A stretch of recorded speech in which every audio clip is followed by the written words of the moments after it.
Hedge गाना दुआर साइनते रे चपा गिडी का तलिया बेग को लावड़ा अड्डी खराब में के गया तायनम ते और डुग ये साब कते किचरी साब कते टी शर्ट हाँ अरे और डुग दिन हन्ना इनते पैसा हो एम गौदनी ओना हो थैलर गी ना मोबाइल हो थैलर गी आदो ओना गुनन कोना जे पैसा थोर बाय ये कोइना रेजिना है से बांग हाँ हाँ हाँ आदो हाँ आदो में गड्डी ले देना तो मलिक दो पूरा एकदम स्पीड बोले पूरा दाना बड़ा करना नवा कर दो ओ ओना करे बोले पूरे एकदम हनते चला करना नते चला करना बोले बा हां तुरुम तो ये बोले नाम को चीज चिका के बोले हाँ चिका के हाँ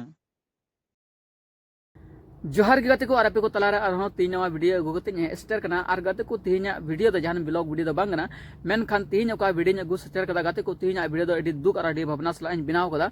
आर गाते को नुआ वीडियो एहब खन मुचे देबी नेरे कुरुमुटु तन पे आसो काते जहां केला रे कमी लगी पे हिजु कना उनको दो जतो हड़ गी नुआ वीडियो नेल लगी पे कुरुमुटु तबना आर जुदी हो दरे खान जतो जस्ती से जस्ती नुआ वीडियो शेयर तवन पे जहां गी आपेरन गाते को पेड़ा को मिश्रा को दादा तको हिली तको जहां गी को कमी कना नुआ केला दिसम रे उनको जो नुआ वीडियो पे कूल को चेदा जे गाते को तीना वीडियो रे ओका घटना लई हेज अकना ओना घटना आपे को साथे हो दड़या ओना ते आपे को सावधान पे लगी सतर्क पे लगी ते नुआ वीडियो बनाए कना तबे गाते को वीडियो नुआ जदि पे क्लिक का है तबे मुचे दबी नेरे कुरुमुटु तन पे आर बांखान चेगे बापे बुझो दड़या गाते को कथा दो नुंकायना अली नेतो जुरी परी ओका नुआ नवा ठै रे मेना लिया नुआ जगह खन लहा रे एटा जगह लिन कमी कान ताहेना ओना ठै रेगे अलिन बदलते बारिया फैमिली को इदिले किना उनकिन फैमिली दो बार दिन मात्र कमी लेदा और उनकिन दो कमी बको कुसिया तकिना और उनकिन दो निंदे को दुके किना इन बाद कते गाते को अलिन ओकोय ना मारी हर सावलिन कमी ताहन उनको मारी हर गी ओना जगह रे अलिन उडुक कते से अलिन दड़ कते ओना जगह खन लिन हेज इना नवा जगह ते गाते को अलिन हेज तायम उनी मालिक ओंडेन को कमी हर अडी कजा के कमी चु को थना कजा के कमी लंगा चु को थना 9 बजे 8 बजे निंदा बे कमी चु को थना आर साथे उना एक्स्ट्रा पैसा ओका दो ओवर टाइम रे पैसा थाकना से ओटी रे पैसा थाकना ओना दो बाय एम चाबा को थना आदो गाते को ओना गे लहारे इन लया को थना जदी अलिन चला लेन खा पासे हो जड़े अबे कजा के कमी चुपिया आदो चिदा जे गाते को उनको दो बाको रोड बड़ाया जाना कथा बाको मेना ओना एतेगी उनको चितन रे आरहों दबाय दो किदा आर उनका लेकाते कजा कमी चु को थना और नौका लेकाते गाते को उनको को अड़िसना जे बोले नुकिन किन चलावेन खान कजा के कमी चुबना हमाल कमी चुबना और साथे एक्स्ट्रा पैसा हो बाय माबोन कना हो दरे आ नौकाते आरहों कजा के कमी चुबना और नौका लेकाते गाते को उनको को अड़िसनते उनको को मेन केदा जे बोले ओना संडे रे पैसा को हताव चाबा किदा और इना गाते को मेताय कना जे बोले आले दो उटी पैसा होले हतावा और उटी पैसा हो एमावले में और बाय एमाव को ना मेन दाई बोले इन दो बई मा पे तीन भी इलाची बांग गो चबा हबी दो इन दो ओटी पैसा दो बई मा पे उना कथाय मेता को आदो गाते को उनको मुद्रे मिटेन कोड़ा मेन कदा जे बोले अलिन दो ओड़ा लिन चला अलिन मी फैमिली दो ओड़ा लिन चला उना ते अलिन दो एमावलिन में बोले आले दो ओटी पैसा दो एमावले में उनते को उना कथा दो उन रकिन मिताव दी ताहना तीरे उनी दो पिकअप रकिन देज कान थाना उनी गड्डी रे पिकअप रकिन देज कान थाना आदो उनी दो नुना कजा के अडिसना नुना कजा के रंगावना जे बोले उना एडी स्पीड रे गुगी ना रूम ते आरे मिता को ना दो उडको पे आर उन कते गाते को एकदम पूरा एकदम किचरी को चपात तको बैग रे चपात तको हनते नाते चपात तको गते को अनुका लगाते को पूरा घटना अनुका लगाते नुई दाल रिया हो कुरुमुटुए लगाओ लिदा गाते को चिलका घटना घटाव लेना चिलकाते उनी मुश्किल कते उडुक के को आर उना निंदे चिलका उनको एडी मुश्किल को ताया कना तिना पिछालेट को चिलका पिछालेट को गाते को उनको आरहो परेशान लगी उनको परेशान को लगी मुलिक आरहो चिलका उनको तानम रे चिलका पिछाले को निंदे हो अयुम हो आदि दिला गाते को चिलका घटना ताकना दिला बाम बिलोम कते बुन आंजम का लगी कॉल का रिकॉर्डिंग उनको सामते गालमराव लेना कॉल दिन जना को आदि दिला बाम बिलोम कते बुन आंजम लगी इने कते लाहा से बुन गालमरावा ये मेता दिया ची हां बोले ओवर टाइम ना पैसा मावल में है हां आदो मेदा ओकोय मेन केदा नवा कथा आदो मेदा जतो हर को मेनदा हां आदो मेदा देखो इन ओवर टाइम ना पैसा दो इन दो नित बई मा पे तेरे गो चबा उन मा पे आदो ले मिताय कना आले दो बांग आले दो चाहिए आले हो सीधे ले उनका केदा आले दो ओवर टाइम पैसा दले हताव गया एमो तगी हुई तुमा उनी कदा बई मोआ आदो बोले संडे ला पैसा ओका कमी पैसा कना बोले हजरी पैसा ना तो पे कोई दिया बा उना बाले खोय के दिथना औरी खोई के बोले पे मेंदा औरी खोय के ले उनका दाले बौद्ध दो हां आदो बाद रे सोचा को इंदा हम अच्छा बबुन जबरदस्तिया आदो इंदा अगले संडे इंदा ठीक ये 2 सप्ताह बाद इंदा ठीक है आदो ले मिताय कना चावले को चबाव कान तले अच्छा पैसा दो एमाउंट में सप्ताह ना दो ᱡᱚᱛᱚ ᱦᱚᱲ ᱮᱢᱟᱜ ᱞᱮᱭᱟ ᱦᱮᱸ ᱵᱟᱫ ᱨᱮ ᱯᱟᱨᱤ ᱩᱱᱤ ᱤᱭᱟᱹ ᱨᱩᱯᱞᱟᱞ ᱮ ᱨᱟᱸᱜᱟᱣᱱᱟ ᱦᱮᱸ उनी उनका हम लोग को पैसा चाहिए सर हम लोग को कोई रोड दा नवा कथा पूरा आदमी ही बोल रहा है ᱦᱩᱸ अदो हे इनका मिताव दिखाए हैं ᱦᱮᱸ अदो उनी उनका एकदम अदो इदी के इयो ना ढले को सो बारे चादरा थेलना ᱦᱮᱸ अदो ना चादरा थेलन खा अदो ना गी मेन दला चना बुन फेट टुका ले ᱦᱮᱸ अदो गडी रे गिम तालिंग ना ची देखो इन पैसा बई मा पिया बोले मा पी बार सप्ताह बाद आगो चबा कते मेन का पिया अदो रुपलाल दो ये डायरेक्ट कहता नहीं नहीं हम लोग को चाहिए घर जाएंगे सीधे कहता ᱦᱩᱸ अदो तावरे मा उनी मा रंगावेन ᱦᱮᱸ एकदम इंदा घर जाएगा अदो इंदा साला दिमाग बोले कोई दिमाग थेलना अदो उनी कहता आम दिलीप दिमाग थेलना नो अदो दिलीप दिगी जतो हुई गना उनका दे अदो इंदा अच्छा इन दो बोका चिका को दिया इंदा हम मेरा कोई हमको कोई प्रॉब्लम नहीं है सर हम कुछ नहीं बोले हैं और आप पैसा कौन ये ओवर टाइम का हम शुरू नहीं किए हैं हाँ अंदर शुरू तब कौन बोला है अंदर एक बार में पूरा आदमी बोल दिया हाँ हाँ अदो उनका दिखा अदो मितागना ची रूपलाल देखो 2 सप्ताह बाद जाओ बोले 2 सप्ताह बाद इलाची गो चबा हाँ अदो चला खाई चला पे हाँ अदो उनी डायरेक्ट उनका दाय बांग अले दो चला गया पैसा एमो चे बामो ले में आम तीन दिन जम कतेम देना अदो उनका दा ची जहां लका गिन तो पैसा दो बई मा पे भोटा में चला खाई चला पे लावड़ा ची तबे उन्हें उनका के लिए ची गाड़ी स्पीड किते अगू किदा एकदम अगू के लिए बाजार को एकदम सावधान ची हाना पैसा को उठोली मेन लेदा हाँ कुल चे कथा ना नहीं ओना हो बांग एकदम स्पीड किते अगू के लिए सीधा रूम तुरंत एकदम आदर के लिए दला दला दला उसूरा उडुको पे निकलो निकलो एकदम सड़क खोई गी मितालिंग ना ची हाँ गाड़ी खोई गी मितालिंग ना ये फोन करते लेक पे उडुक सामान को उडुका जतो हाँ अलिन दली घमंडी गुदा अरे सोर इन सोर लिन उडुका ची कना देला चला होते ले उडुका तबे ओना सावते ले हेना तो उन्हें उनका उडुक चुके लिया लौड़ा मस्त होबर आय हर मा ये सिम्बली को सारे कान ना थोर अदो ओना को ये छकाव कते को ये इसिन कते को जमे कान जतो आय हर हाँ जारवा मी ठे कते आर किचरी ये तो को समठाव कदा जतो हर गी हाँ आले दो बड़ाय ले थोर दिलीप और रूपलाल जाएगा और हंकिन दो बाय बड़ाय और जतो किचरी दो उनको को समठाव ठीक कदा थोरी बटी भरा ठीक उनको की ये उनकिन टागी हां उनकिन टा हो ये तकिन उनकिन टा ये शांतलाल तकिन हाँ उनकिन टा उनकिन टा और उनकिन नावन किन हे कानते उनकिन हो उनकिन की सामटा ठीक कदा उनकिन की समठाव ठीक कदा जे जबे बोलोय ना बांग तब उन्हें चुकबना आम बोया हाँ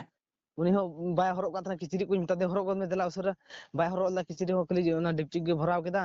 तबे मा उनी अरे बोलो एलिन अरे बोलोयना हाँ तबे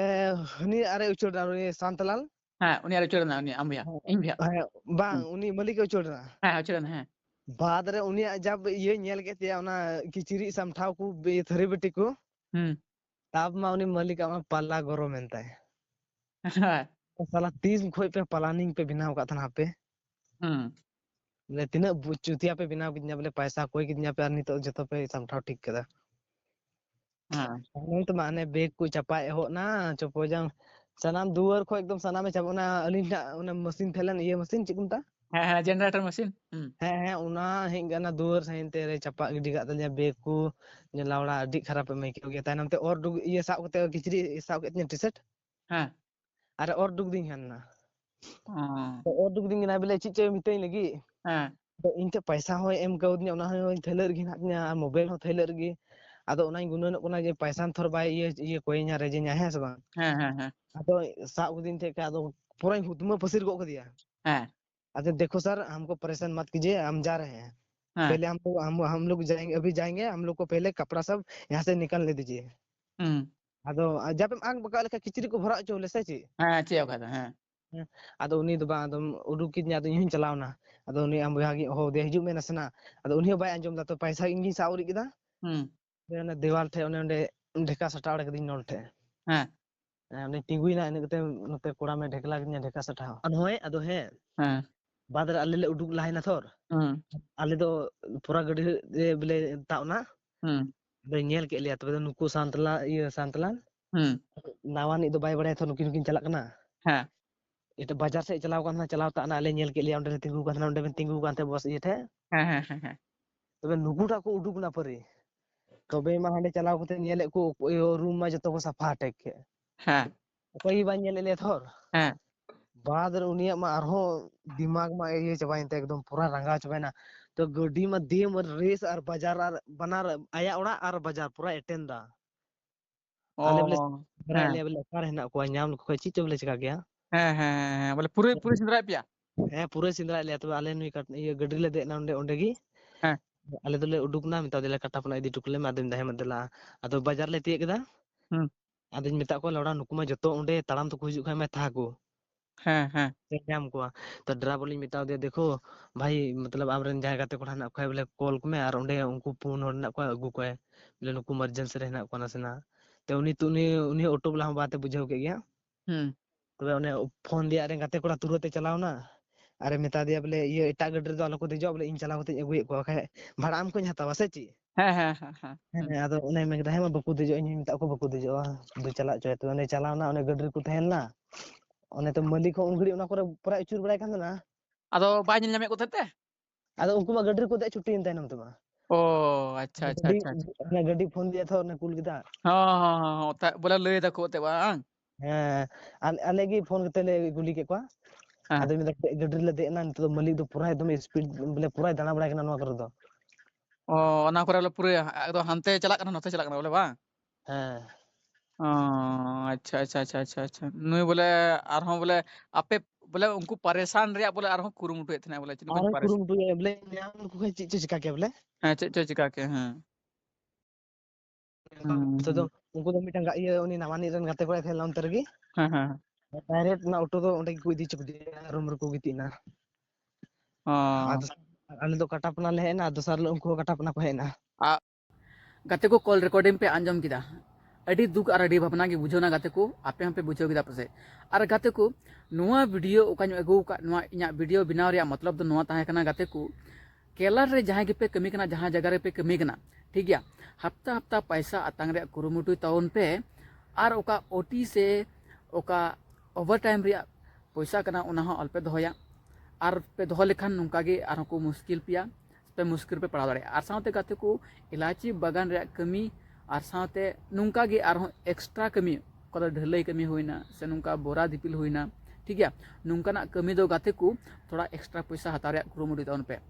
ठीक है का हाजिरी पैसा कना उना को 100 150 ढेर तक से 200 टका ढेर हताव रे कुरुमुटु ताउन पे और जुदी उनका के पे हेवा लेन खाय तबे आरहों उनका को कमी चुपिया अदो नुका के गाते को जहां को नवा के पे हिजुक कना तबे आपे को हो नुका गे हेवा को पे मालिक को और जुदी नुका बापे हेवा को तबे नुका को दबाव कते को दोहो पिया और नुका लेका गे गाते को कम पैसा दे खटाव कते को खटाव मजा पिया और गाते को नुआ वीडियो बनाव रिया असल मतलब तो नुआ ताहे कना गाते को जहां जगह रे जहां मालिक गी आपे साथे नुकान घटना रिया अंजाम को एम दा गाते को नेतार तो मोबाइल जुग कना ओना येते जना घटना गे हुयु कना वीडियो पे चेदा जगह को सबूत गेडी मारांगा चेदा जगह को नोंतन को मालिक हो मी बार अडी जगह को बदमाशी दा ओना एते साइड रे हड़ को कोयो का कोय दो पे दड़ फड़ाका कना उनका दो बा मेनकान गाते को आपे मिटन सबूत दोहय लगी दो अडी जरूर गया ओना एते जहाना की घटना घटा कना आपे जदि उनकाना ऑक्ते रे उनकाना घटना घटा ऑक्ते रे वीडियो तो उन पे वीडियो क्लिप दोहय तो उन पे अनुकल कते उना होते तो अब गड़ो बन नाम दाड़ेया आदे गाते को मा नुआ को वीडियो नेल कते आपे चेताना तो उन पे और साथे नुआ वीडियो मीटा हड़ को हो शेयर को पे जेमन नुआ वीडियो नेल कते मीटा हड़ को हो को हुशियारो और को सावधान और को सतर्क चेदा जे गाते को नुआ केलार हो मालिक को बदमाशो कना बायमानो कना को उना एते आबू को हो से केलार तिने को पे कमी कना तिने कमी पे हिजु कना उनको हो जेमन आपे हो सावधान तो बन पे और अकिलो तो उन पे मत बेगा तको नुआ वीडियो नेल कते चिलका पे को जरूर कमेंट पे लई तबना और जुदी वीडियो पे कुछ कना जस्ती से जस्ती वीडियो शेयर तो उन पे और दुलड़ मचा लाइक और दुलड़ मचा कमेंट मत उन पे और आपे को मने रिया कथा को सजेशन कथा को जरूर कमेंट पे लई तबना माइने को मेन कते जो तो कार मेसरा जोहार।